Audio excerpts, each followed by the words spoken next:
Thanks, Malika. Good afternoon, everyone. Uh, It's a pleasure to host the management of Radico Khaitan for their Q4 earnings call. From the management, we have with us today Mr. Abhishek Khaitan, Managing Director, Mr. Dilip Bantia, CFO, Mr. Amar Sinha, Chief Operating Officer, and Mr. Sanjeev Banga, President, International Business. Now hand over the call to Mr. Khaitan for his opening remarks. Over to you, sir. Good afternoon, ladies and gentlemen.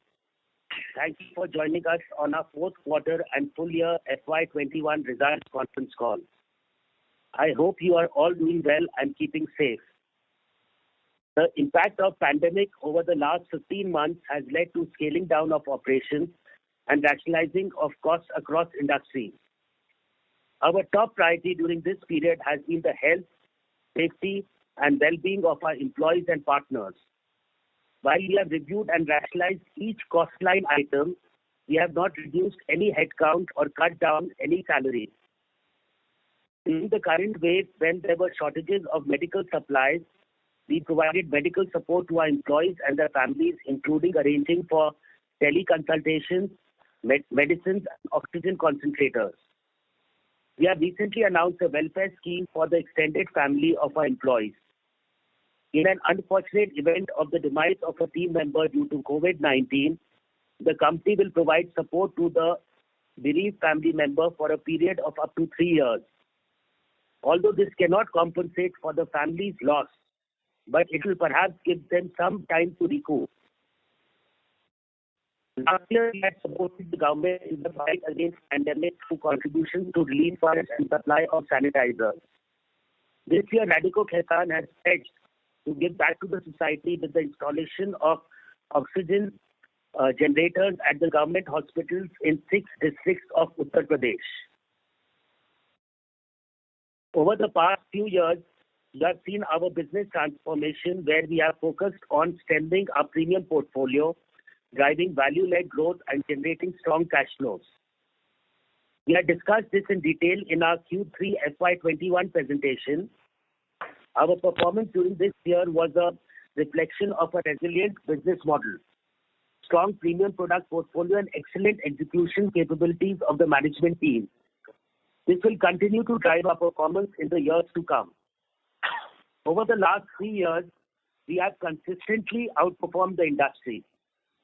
In the year FY 2019, the industry grew by 9.2%, whereas Radico Khaitan grew by 10.8%.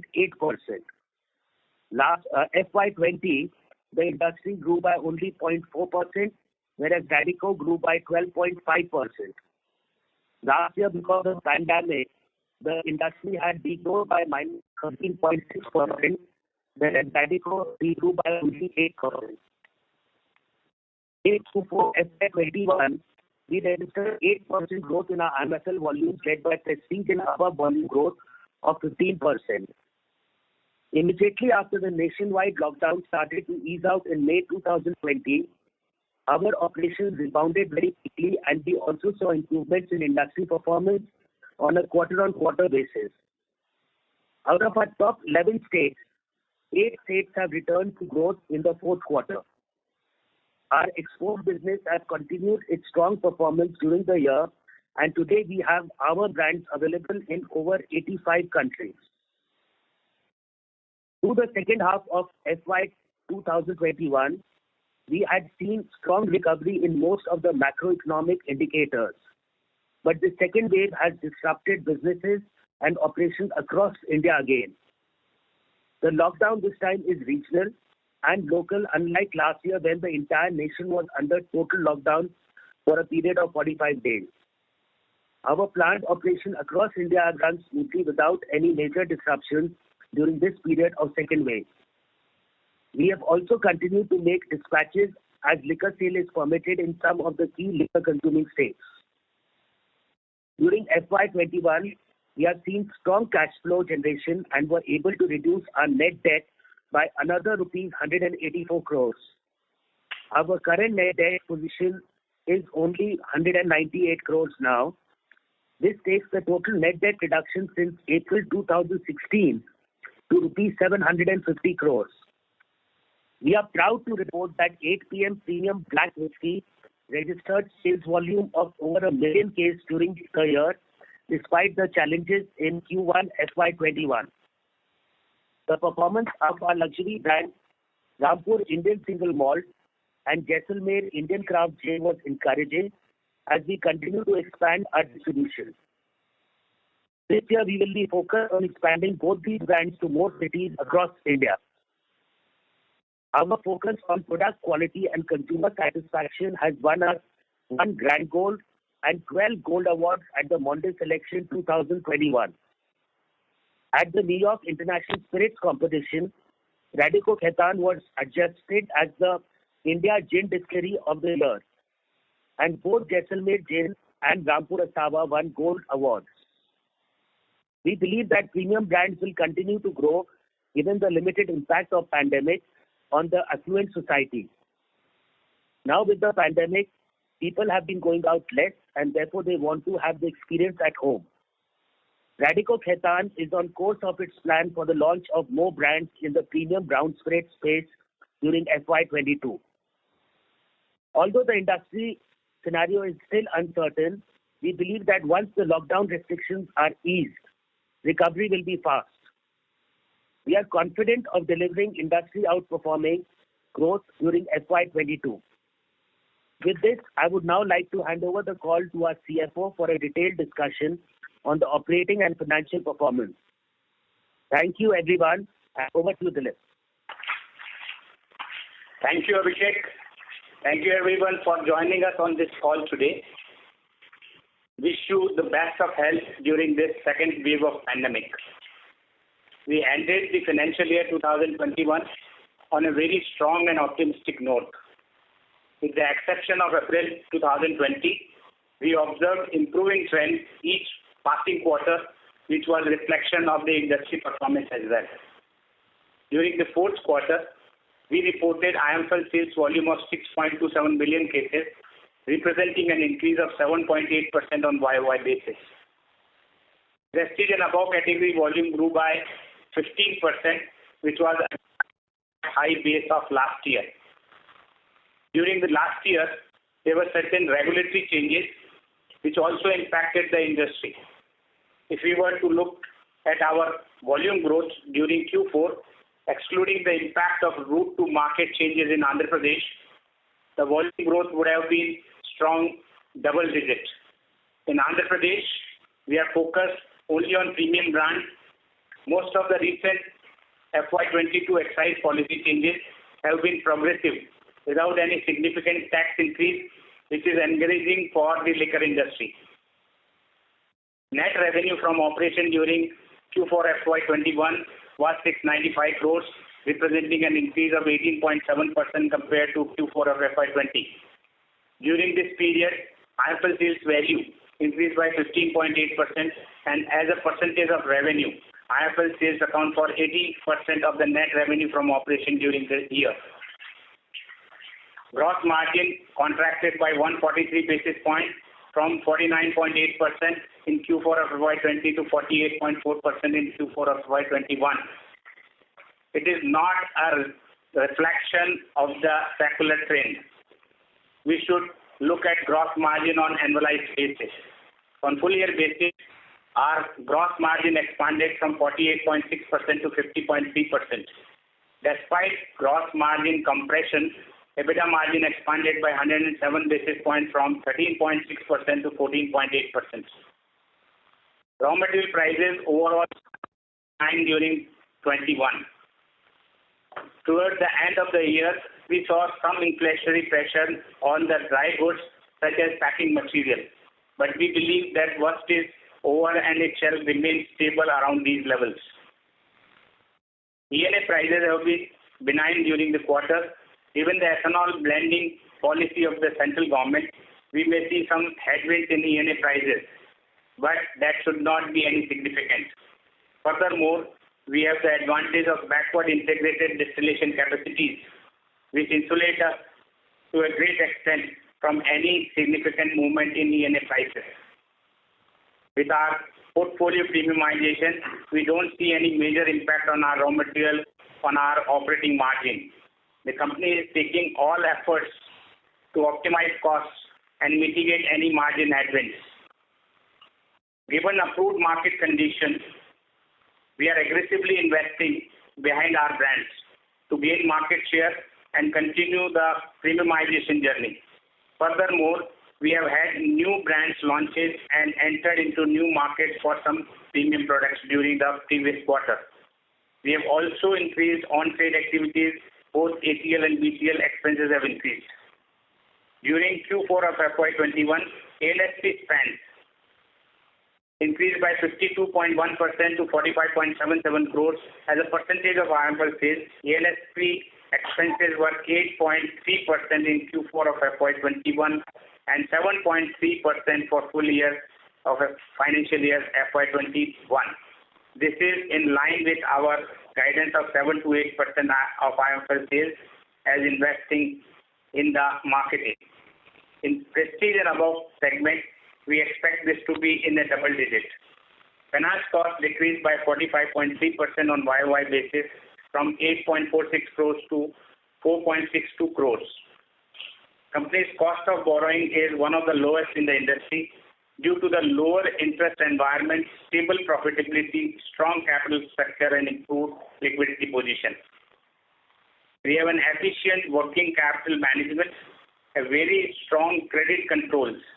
Our focus is on quality of revenue and collection, as a result of which we have been able to reduce our working capital days from 61 days in FY16 to 33 days of gross sales in FY21. We have a strong financial position, comfortable liquidity. During these difficult times, we are taking all necessary steps to sustain our financial strength, maintain robust business model, and grow consistently, competitively, and profitably. With this, we now open the line for Q&A. Thank you. Thank you very much. We will now begin the question and answer session. Anyone who wishes to ask a question may press star and 1 on the touchtone telephone. If you wish to remove yourself from the question queue, you may press star and 2. Participants are requested to use handsets while asking a question. Ladies and gentlemen, we will wait for a moment while the question queue assembles.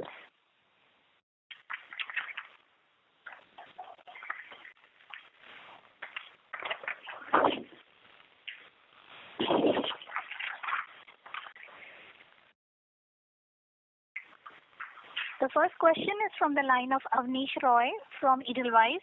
Please go ahead. Yeah, thanks for the opportunity. My first question is on Delhi home delivery. So it has been allowed. Now in other markets, home delivery has been below initial expectation because you have to go via the liquor shop and they don't want to share the data, and then for customer it is more expensive. So is Delhi home delivery anyway different, and what would be your hopes from that market? So first of all, as far as online home delivery is concerned, there are about 6-7 states in India who have allowed it. It is at a nascent stage. This whole process is going to take some time to settle down. On the whole, for the future, it is a progressive direction being taken. Having said that, Delhi has allowed it, and they are in the course of settling this policy to find the most effective ways of reaching the consumer.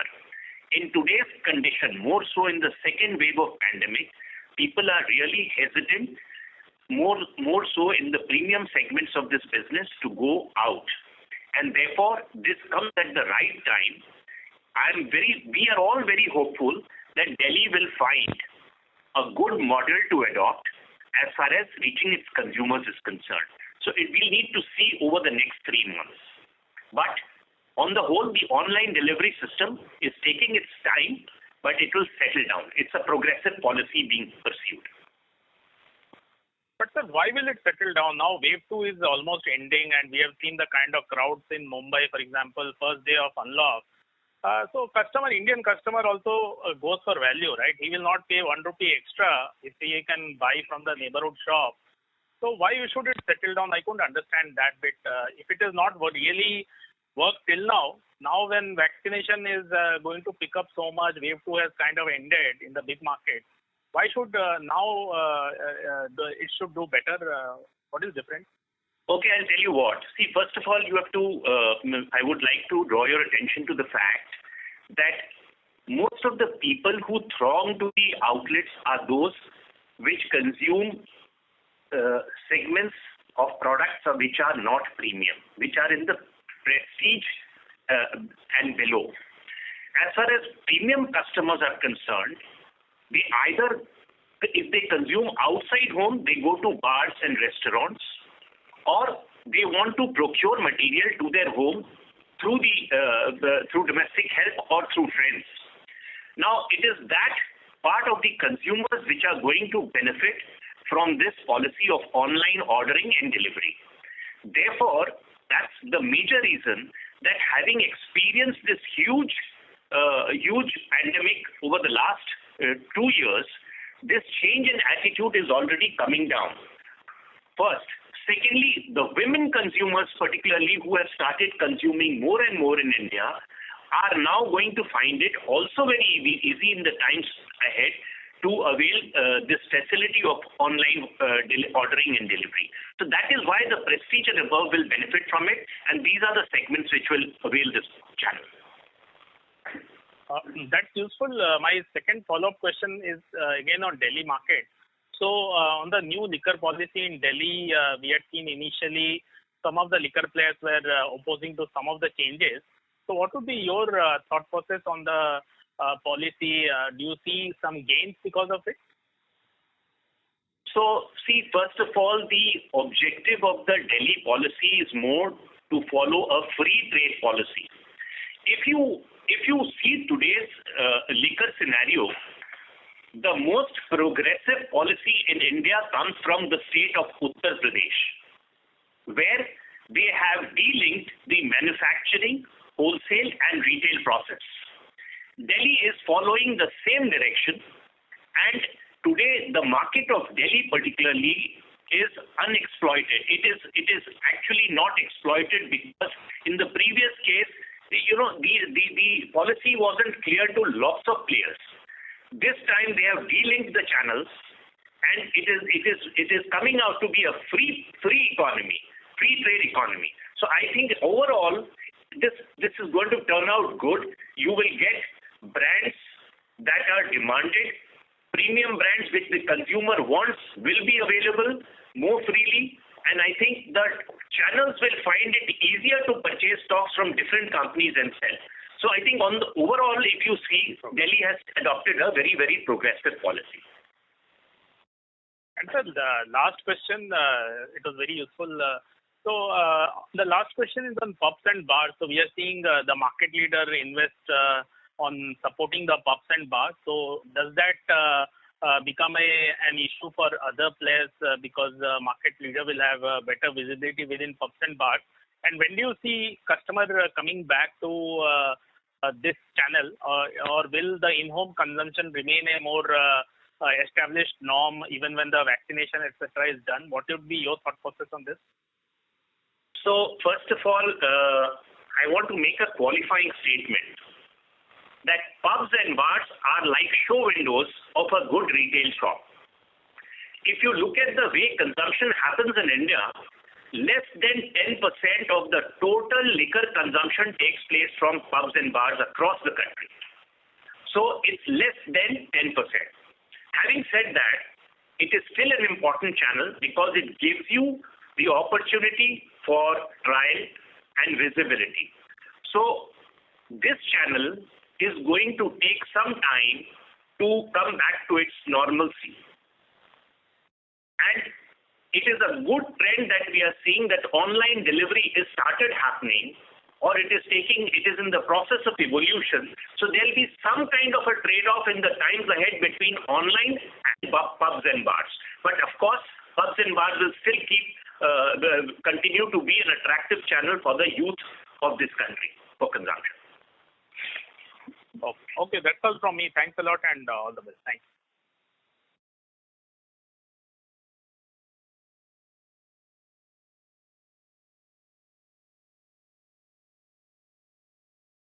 So your question is answered?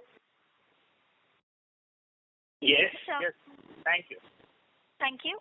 The next question is from the line of Pritesh Chheda from Lucky Investments. Please go ahead. Sir, I have three questions. One, is there any restatement of volumes that we would have done for last year? If yes, then why?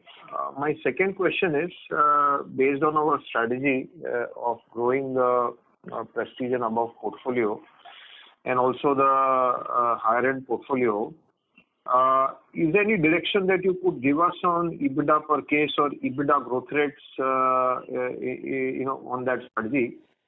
And my third question is, in the states that we are operating, in the 3 months or in the 2 months gone by, which is April and May, what kind of disruptions, if any, were there? Because I am not sure on liquor being allowed sale, what format, and if you could comment on the disruption in sales, if any, which have gone by.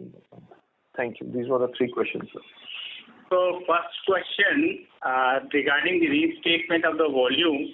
So there is no restatement of the volume and reclassification because it is on the same pattern we are doing it. Second question is regarding the EBITDA per case. So as you have noticed the trend for last 4-5 years, the company continues to grow on the Prestige and Above category better than the regular category, and that is the area where management focuses, and we are investing behind the brands. And last couple of years, our investment has continuously been increased over ATL and BTLs. So we see that there will be continuity of the product mix towards the better side, and EBITDA per case is improving continuously for last 2-3 years. So that trend of the EBITDA, barring this few months, which pandemic and all that, we see that this 3 months, which you said the third question, there is some disruption. However, it is in certain large states. The manufacturing and sales both are continuing, so is the retail outlets. So there is sales happening, but there is definitely some disruption. 50% of the retail vans are non-operative, and like 70-80% of the on-trade is also non-operative. But I think this is a matter of only time. By second half of the FY22, we will be in normalcy, and our Prestige and Above category, which is growing in double digits, will continue to grow in high double digits. So this is, I think, the whole strategy of the management. So just on clarification, the second and the third question. So the third question, the sales in the states that you're operating, the sale is allowed, right, of the liquor? Yeah, some of the large states, like we are talking about Uttar Pradesh, Karnataka, Telangana, Maharashtra, even Maharashtra.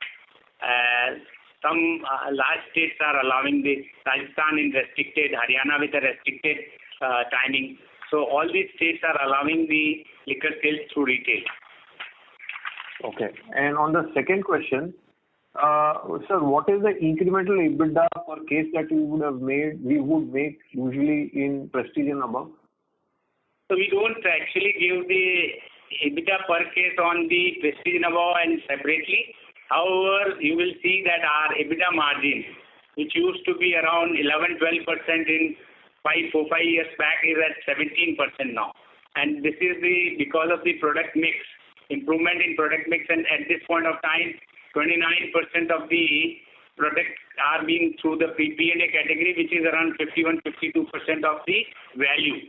So this trend and most of the launches which are in pipeline, as well as which has been done last in 3-4 years, have been all in the Prestige and Above category. So the EBITDA is a reflection of the product mix.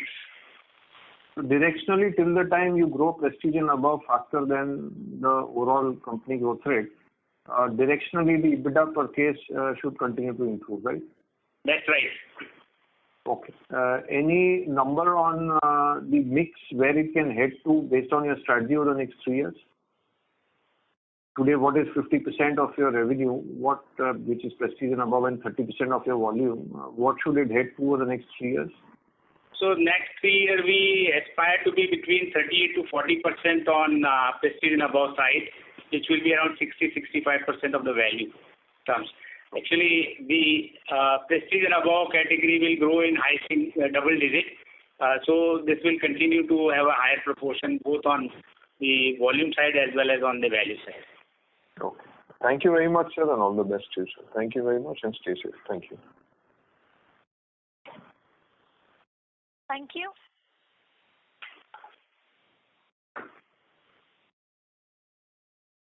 The next question is from the line of Mayur Gathani from OHM Group. Please go ahead. Hi, thank you for the opportunity. Sir, I just wanted to check on the backward integration. Can you throw some more light? I mean, if the ENA prices do go up, which are likely, then how much are you shelled with? What is your production there? So the backward integration is our traditional business. We have not added any fresh distillation capacity in last 7-8 years. The distillation capacity between our mother plant at Rampur and Aurangabad is around 150 million liters of alcohol. But because of the logistics and because we are operating in 32 states, almost 50% of our we also procure from outside with the quality checks and all that. And 50%, I'm talking about IMFL business, 50% is being used from our own alcohol. Okay, so to the 50% end, you're kind of protected from the price increases. Yeah, that's a fair thing, but it depends on the raw material. Keeping in view our premiumization and product mix, the ENA is not going to be any significant headwinds for the operating margins. Okay. And there has been a significant drop in working capital over the last few years' time, and it's credible. What are the reasons for this? I mean, it's end of the day, it's still the government in most of the states that are buying for you. Has there been a change in the government policy that is making it faster for you? So there has been a couple of changes which we did, like if you've seen notice from 2016, 17, and all these 2-3 years, we culled down certain volume in certain states where the margins for wafer things or a very small margin was being made. So that has eased out. At the same time, with this last 3-4 years, we have seen that there is a lot of the credit which has been impacted of our competition and all that. So we have been very strong in our credit controls. We are very tight on our credit norms, etc. We've also done some improvement on our inventory management systems. So keeping in view all put together, we have done each and every line item and seen that where the efficiencies and resources can be taken out and can be allocated to the better return accretive resources or the SKUs, we have done it. So by that, we have come from 61 days to 33 days. So it is all put together, various small things have been done. Well, credit control, management, inventory, and all that. Okay. And we continue to look at new launches on the premium and above, right? Any light that you can throw on that? Yes. So we realize that the prestige and above segments are the future of the liquor business in India. Our 8 p.m. Premium Black was launched in the whiskey category, and we made it successfully a 1 million case brand just last year. This brand has tremendous potential to grow in the future and add to the brand contribution of this company. Having said that, we are already working in some new spaces in the premium whiskey segments, which are 2 in numbers, and over the next 2 years, we are going to launch these super premium whiskeys with very, very high contribution. Probably it will be one of its kind in the country that will when this sector is going to witness. There are some other premium brands in the whiskey and in the gin and vodka category as well, where we are already strong. There also we are going to bring premium products. So yes, we are on track, and we are just waiting for the economy to normalize, and the company will be able to bring these products forward. Okay. Great, sir. Thank you very much, and good luck.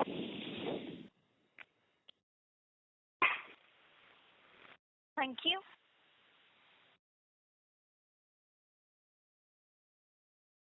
The next question is from the line of Saptarshi Chatterjee from Centrum PMS. Please go ahead.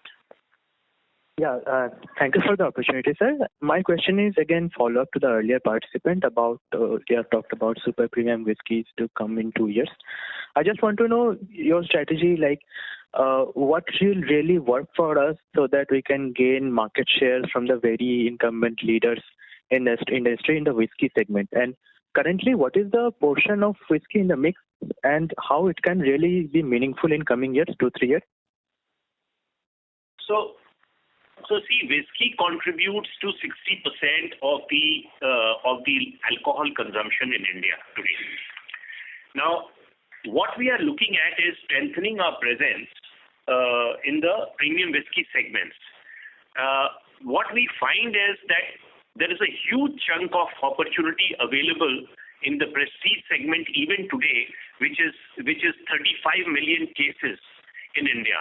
And there is another 15 to 20 million cases available in the super premium category. Now, this is a huge scope canvas available to Radico as a company, which is in its growth stage of the life cycle, to exploit. And that's how we are working at these new brands, which I said would be where we are going to bring products which will be the first of its kind in the country. Okay, but for us, how much is the contribution of whiskey in overall revenue? So presently around 54-55% of our volume portfolio comes from whiskey. Okay, very useful. And secondly, wanted to know on a quarter-on-quarter basis, if I see your volumes on the P&A side, so it has been reduced on a quarter-on-quarter, even the mix has also been reduced. So are we seeing some pressure in the P&A, and what is our stance on the market share in P&A? P&A you're talking about? Yes, P&A volumes. So P&A as a whole, year as a whole, we have grown, and basically as the industry has degrown in this year by 14% on P&A side also, but we have degrown less than 8%. So actually the P&A continues to grow in better proportion than the regular category, and this December quarter generally is very high because of winter festivity and the demand is higher. So it is a seasonal trend. Otherwise, the P&A trend, secular trend, is much higher as compared to the regular category. As far as P&A brands are concerned, if you look at Q4 itself, our growth in the P&A segment is 3 times the growth of the industry as a whole. So I think P&A has started showing the way forward, and our growth has also started showing in its results. Wonderful. Very helpful, sir. And just lastly, you have touched upon EBITDA with increase in the P&A mix. So are you holding the similar guidance of 100 basis point plus increase EBITDA for next 2-3 years, every year? See, as far as the EBITDA is concerned, basically we have already stated that it is on an expansionary trajectory. So the last year we had achieved 15.3 to 16.9%. So the continuity of the expansion on EBITDA will continue. At the same time, we as a management are of the firm opinion that we will continue to grow our top line, EBITDA and bottom line. So continuously there will be an improvement on all the parameters in coming years.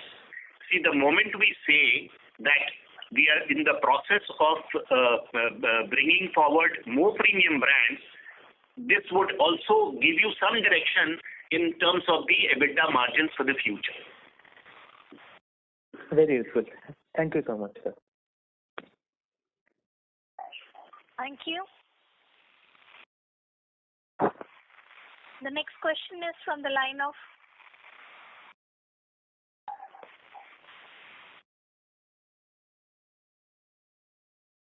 Aaron Armstrong from Ashmore Group. Please go ahead. Hi, thank you very much for taking my question. Firstly, around the margins over the last quarter, please.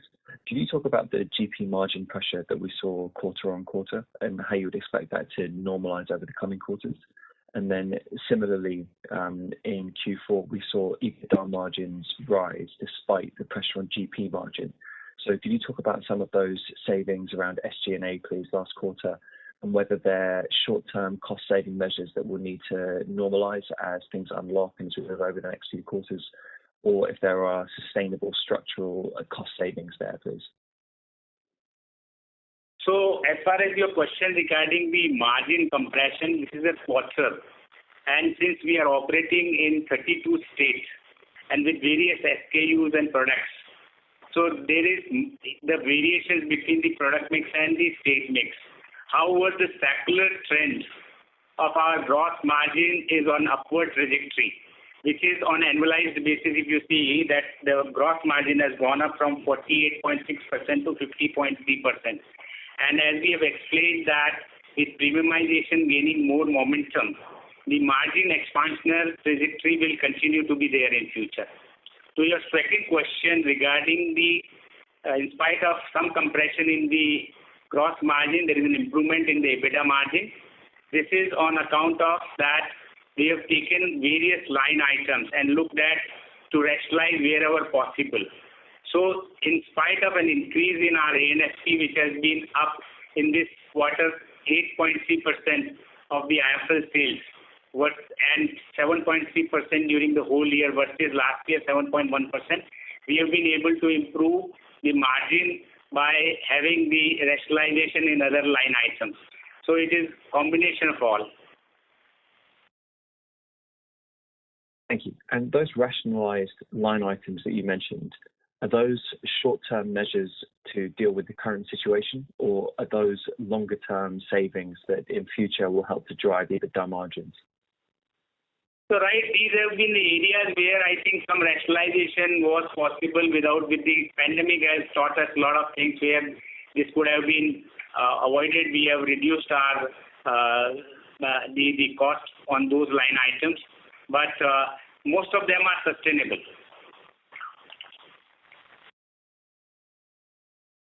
Thank you. And in terms of the GP margin pressure that we've seen just over the last quarter, how much of that is to do with product mix and state mix, or how much of that is to do with raw material prices increasing? So as we have stated that raw material prices have been almost benign, barring some dry goods, which is the packing material, some inflationary pressure has been seen, which most of them have been done with. I think it should remain stable here. So this quarter margin is not a secular trend, as I said, that the margin expansion on gross as well as on the EBITDA side will continue to be with the current product mix, state mix. But since it is, we can't differentiate between how much is out of product mix, how much is out of the state mix. It is on quarter basis to monitor. This will be not easy. It will be on a regular annualized basis. If we see our margin, it is continuously improving.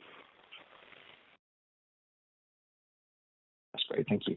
And then on the working capital side, could you talk about how much of the improvement in the working capital cycle, again, is short term? Is it related to COVID and things slowing down around lockdown? And therefore, would working capital increase as you then grow and unlock over the next couple of quarters? Or again, are you seeing sustainable improvements in your working capital cycle? The working capital has a sustainable. We have done the correction over the years. So like 2016, it was 61 days. So we have had the better credit control systems. We are focusing more on as well sales as well as collections. And inventory management are also with the improved software system and online monitoring and all that has been done.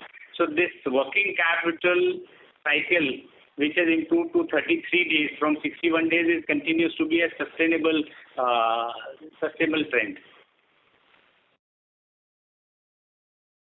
Thank you. And that 33 days number, is that the level at which the management team is happy to operate longer term, or do you still have ambitions to bring that down further? So these are at optimum levels. So we, barring few here and there, I think these are the levels where most of the things have been done.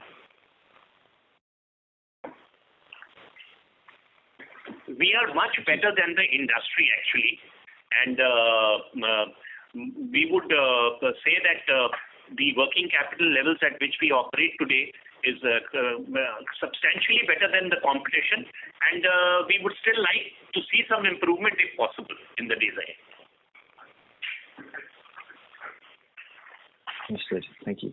And then in terms of being able to grow your prestige and above revenue faster than the overall portfolio, could you talk about whether that's either you gaining market share within the prestige and above category, or it's prestige and above as a proportion of the overall liquor market in the country expanding and taking share? So we are actually gaining market share. We are gaining market share. Our growth rate is better than the whole of the industry, including in prestige and above category. If you notice that in last 1 year, we have gained our overall market share from 6% to 7% on a whole volume basis also. So the gain in market share of prestige and above is better than the industry growth rate. The prestige segment and above is the future of liquor in India. As I said earlier as well, that in Q4, we grew 3 times higher than the industry growth. And we see that with all the premium brands that are on the drawing board and are likely to be launched in the course of the next 2 years, we will continue to gain market share substantially.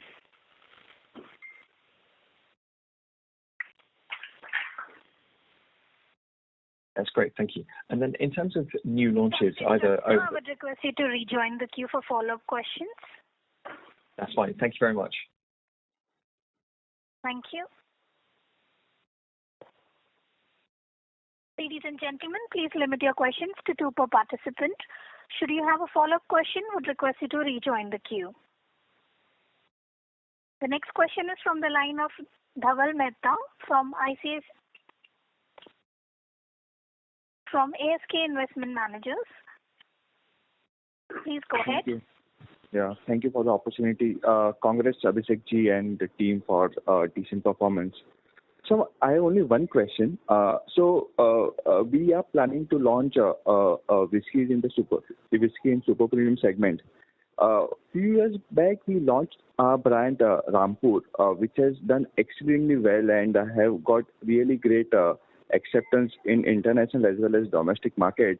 But we are low on its overall capacity, so we have also increased the capacity. So why not focus on that brand where the acceptance level is quite high, or rather than, let's say, launching another similar product in that particular segment? No, we are not launching in the same segment. Rampur is in the luxury category, and we are launching whiskeys in the super premium category. So these are 2 very distinct segments. At the same time, we are planning to expand distribution of Rampur and Jaisalmer within the domestic market as well. We also have plans to launch it in the CSD channel. So you will see a fair amount of activity on both these luxury brands of Rampur and Jaisalmer in the domestic front. Also, we will have the super premium whiskey for the domestic market. Okay. So what will be the price difference between, let's say, super premium and the luxury segment? Well, just to give you an example, Rampur retails in the Delhi market at about 1,600 to 8,000 rupees, whereas the super premium is in the range of about 1,500 to 2,000. Okay. There's a vast gap. Got it. Sure. Thank you. That answers my question. Thank you and all the very best, sir. Thank you. The next question is from the line of Alok from Ambit Capital. Please go ahead. So thank you for giving me this opportunity. 2 questions. Firstly, as you mentioned about the super premium range, and pardon our ignorance, but would the super premium range have largely the Scotch portfolio, or the non-Scotch portfolio is also there? Because of course the Japanese whiskey etc. are insignificantly small in India. So that is my first question. So what sort of blend it would be? And secondly, in terms of your current retail reach, what would be that overall count? And of that, what would be the P&A's share within your overall retail reach? Thank you. These were my two questions. Well, in terms of super premium, it is going to be a mix of either 100% Scotch as well as super premium blended whiskies as well. And this is the segment that is growing at a very fast pace in the domestic market. We've been missing out of this segment all this while, so that is a segment that we will be focusing in the next 1 to 2 years. So just to confirm, you said that you will also look at Scotch portfolio, right? That's right. Okay. Got it. And the second was on the retail wins and of our overall coverage, what portion would be our P&A portfolio also reaching at? So as far as P&A portfolio is concerned, we are reaching out to almost 100% of the retail universe of India. Right now, if I just have to take an example, we are in 16 states with 8 PM Premium Black. We plan to introduce it to all other states during the current year. So yes, availability and reach would be 100%. Got it. Thank you very much for this. Thank you. And good luck for the FY22 and onwards. Thank you. The next question is from the line of Naveen Trivedi from HDFC Securities. Please go ahead. Yeah, good afternoon, everyone. And congratulations to the team for.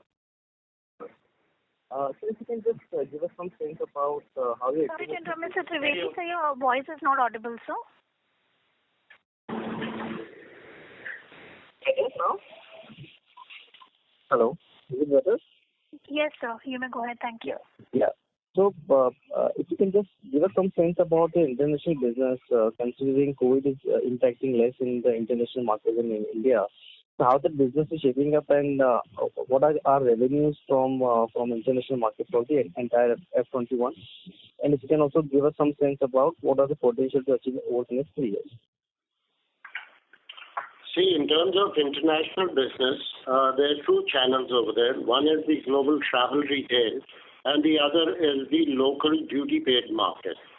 In terms of the travel retail, as we all know, that's been hugely impacted because of hardly any travels that's happening. On the good positive out of that is the duty paid international markets, where there was a lot of focus on in-house consumption, online sales. There our brands have been very well received, and we've seen growth over there. A lot of Western markets, be it US or Europe, the on-trade has also started opening up. So we have actually seen growth in those segments and those channels for our luxury brands. The global travel retail obviously has been depressed, but we are confident as more and more international travel and airports open up, we will be bouncing back on those channels as well.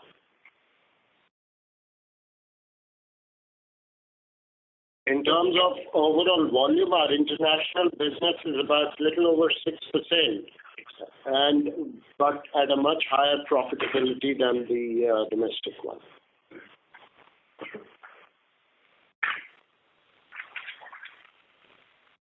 And what is the potential to achieve over the next 3 years from international business?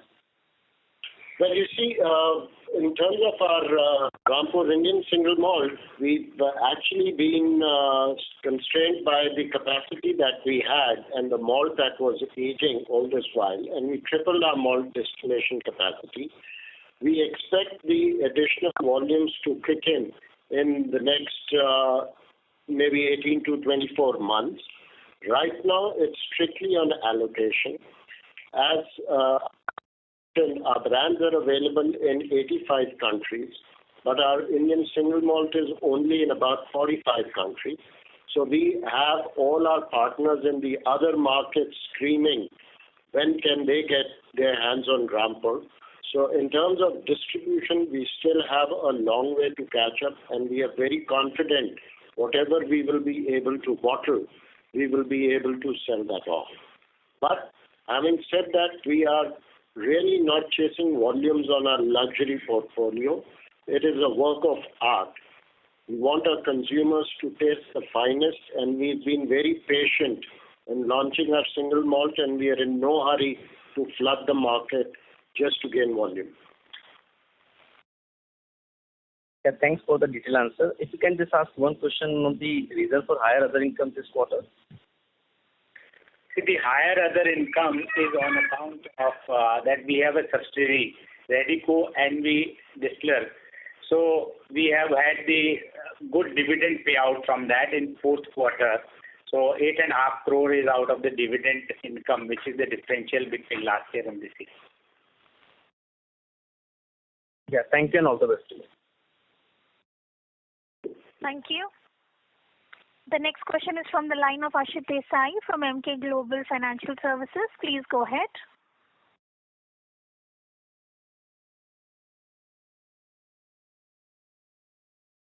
Mr. Ashit Desai? Yeah, am I audible? Yes, sir. You may go ahead. Thank you. Yeah, thanks for the opportunity. Just two questions. One is, given all the new launches that you've announced, any guidance on ad spends? And in light of that, should we look at more margin expansion ahead, or you broadly maintain margins at these levels? And second question is on Capex. We've seen slightly higher Capex this year at close to 100 crores. So for next, where is that incurred, and what is your Capex guidance for next 2 years? So answering your first question on the launch of new brands which is on the cards, we would maintain our A&SP spend guidance between 7 to 8%, which has been our track record for the last couple of years. If you look at it, even while we have launched 8 PM Premium Black Whiskey or expanded the premium offering of Verve, which is now 20% of the premium vodka market, all of them have come within the stipulated A&SP spend levels. So we intend maintaining it within the 7-8% guidance. And yes, you're right. If we launch brands with higher margins in the higher segments, that will certainly expand margin levels. To your second question regarding the Capex. So as we have been discussing that we have tripled our capacity on the malt side few years back. To back this malt capacity, we have increased the maturation and storage capacity for the malt, which is going to yield good results in future. As we have also seen that the brand Jaisalmer Gin has taken a very good traction from the international consumer, and now we are rolling it out in domestic market with 5 states being rolled out now and to more cities. So we have expanded some production capacity there also. Couple of more opportunities in the branded business. So we have increased the Tetra capacity, which is a large market in UP. So there we have invested in increasing some bottling capacity and all that. So these are all the Capexes which have been done are return accretive, EBITDA accretive, and will continue to give higher return in future. Got it, sir. Any guidance for next year? So we will have actually maintenance Capex and some brand-related Capex, which will be between 70 to 80 crores. Okay. Thanks. That's it from me. All the best. Thank you. The next question is from the line of Pritesh Chheda from Lucky Investments. Please go ahead. So just have a small follow-up. On the super premium side, which is basically Rampur and Jaisalmer, what is the total volume that we sell, and with this capacity, what kind of volumes is possible? I'm not asking you how many years you do that, but what kind of volumes that capacity will support? Well, we actually don't share the one brand-specific volumes. So as we mentioned, whatever is ready to be shared with the consumers, we are decanting those and bottling that much quantity. And we are able to meet the demand of only a part of our consumer universe. We still have a lot of markets where we have not yet launched this product.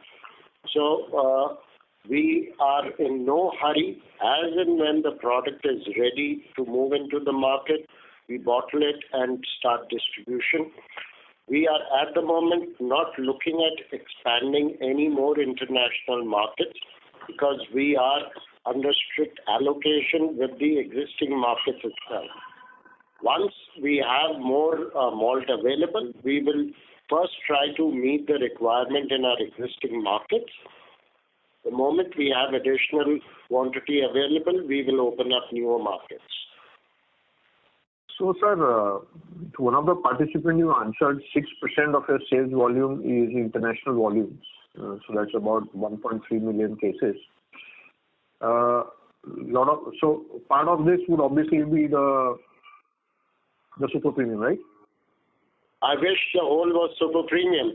I mean, we into the bag. No? I was just asking a part of it. If whole was super premium, then your market cap would have also been different. Hopefully, in the years to come, it will be a substantial portion of that. Okay. And you also mentioned our margins in the international business are substantially higher than the domestic business. And we have a large footprint, yes, in the evolved developed markets of US, Europe, Australia, New Zealand, and Asia Pacific. But we have significant presence in Africa, Middle East, and South America as well. So is it possible to share as a percentage of sales what it should be? If not as a percentage of volume? I'm afraid we will not be able to at this point in time. No problem, sir. Okay. Thank you very much, sir. Thank you. The next question is from the line of Dipen Sheth from Crystal Investment Advisors. Please go ahead. Hi, and thanks for the opportunity. When I zoom out and take a longer term view of what the management has done, and most of it, I would say all of it is pretty creditable. If I look at a 5-year view, we've gone from somewhere around 17-18 million to 24 odd million. Actually, we've done 22.5 this year, but I will treat last year's volumes as indicative. P&A would probably have gone from 4.5 or thereabouts to close to 7 now. Revenues have jumped up by 50%. Debt has fallen continuously from close to 1,000 crores. 950, if I remember, was the F16 exit. We are at 200 crores now. Net debt to EBITDA has gone from 5x to maybe half or some such.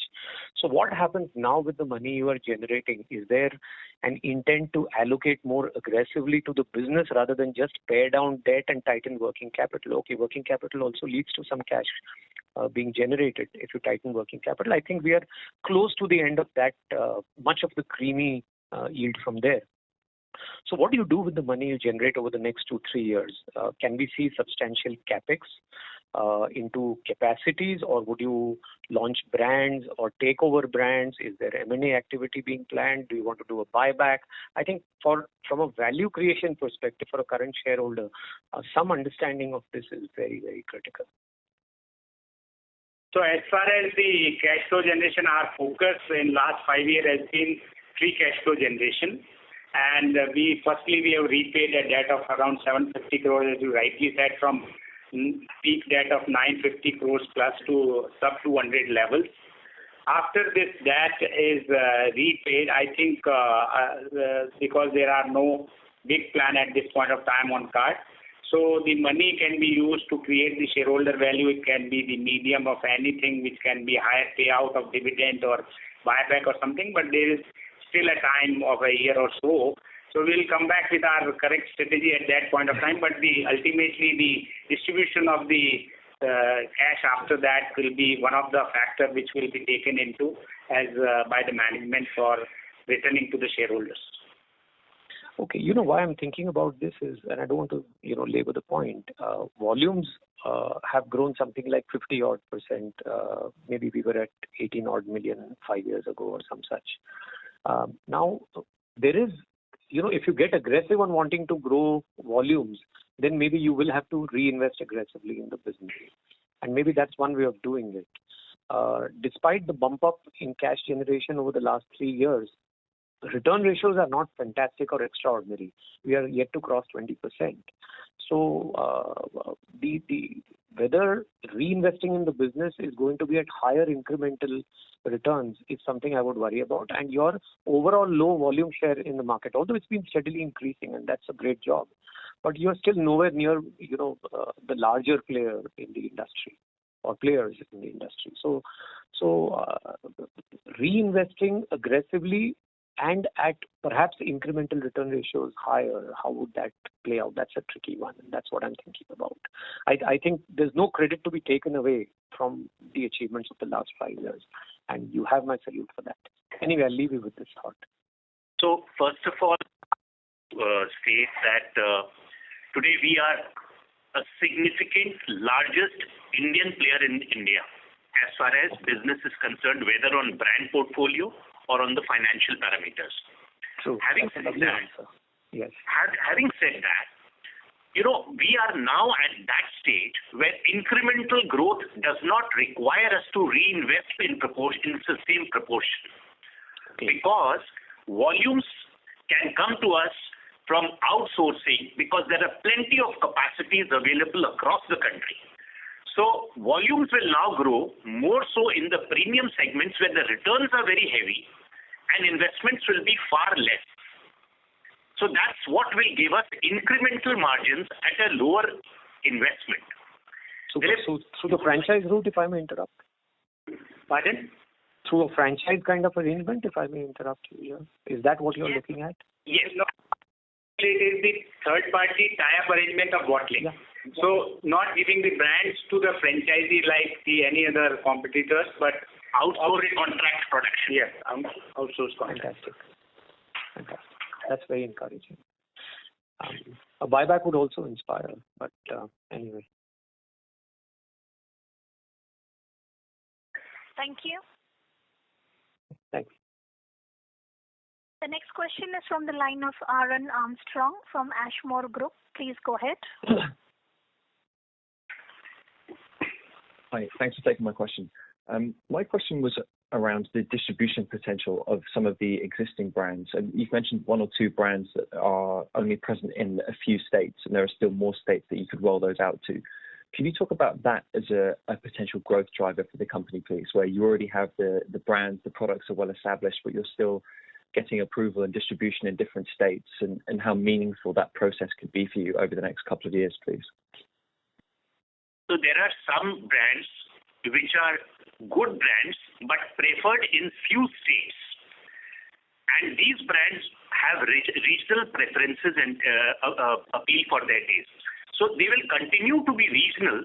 However, we will try and evaluate opportunities if required as and when they come, depending upon various state excise policies in the times ahead to expand them. But as of today, we feel that they will continue to remain regional brands. And they are high contribution brands also.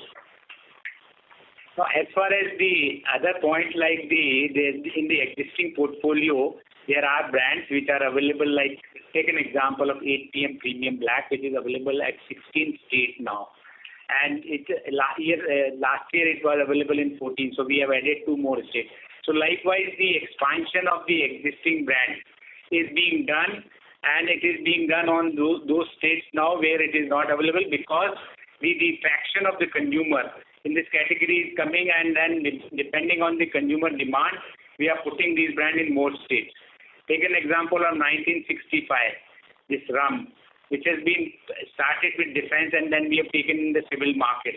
So we presently hold around 9% market share in defense, and its brand is being rolled out in more rum consuming states.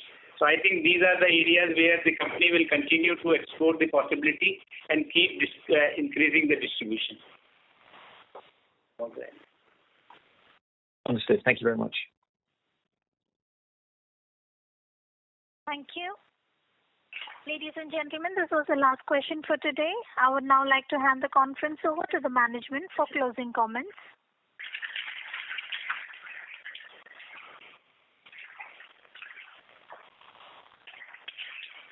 So thank you everyone for joining us on this call today.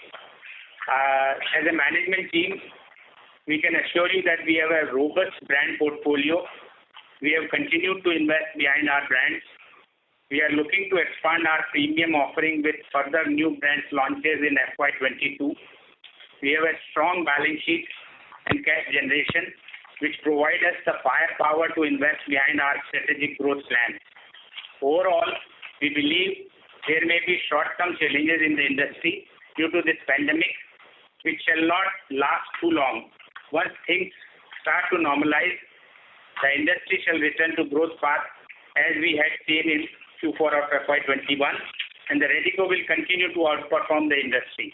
We look forward to have interaction with you all on our next earning call, engagement on the platforms. In the meanwhile, if you have any queries, you can follow up with us through emails, etc., or write to us on our mailbox. Thank you very much. Stay safe, healthy. Once again, thank you for joining us today. Thank you. On behalf of Emkay Global Financial Services Limited, that concludes this conference. Thank you for joining us, and you may now disconnect your line.